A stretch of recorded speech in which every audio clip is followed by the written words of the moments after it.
श्री गोपाळ कृष्ण भगवान की जय। लीळा नंबर 475। गेवराई येथे जोगेश्वरीच्या देवळात मुक्काम।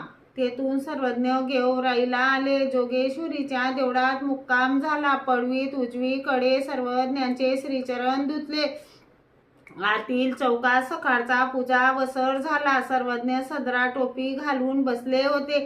तेवढ्यात एक वेडी बाई तेथे आली। देवतेच्या प्रतिमेजवळ गेली। प्रतिमेचे तेल डोक्यास लावले, केस व्यवस्थित केले, दिव्याचे काजळ डोळ्यात लावले, प्रतिमेचे सेंदूर तोंडास व कपाळास लावले, प्रतिमेचा तुरा डोक्यास बांधला आणि हर्षित होऊन मंद मंद हास्य करीत मग सर्वज्ञांना म्हणाली, महात्मे हो, मी तुमच्या जवळ येईन, द्या पोते। सर्वज्ञांनी सांगितले, बाई पोते द्या। तसेच सर्वज्ञ तेथून निघाले। ती पुढे पुढे जायची आणि पुन्हा उभी राहायची आणि तसेच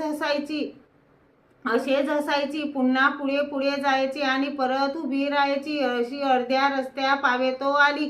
मग म्हणाली, महात्मे हो, आता मी येत नाही, घ्या पोते, मी तुम्हाला चाळवले।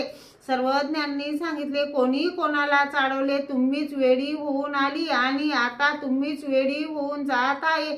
मग ती राहिली। श्री गोपाळ कृष्ण भगवान की जय।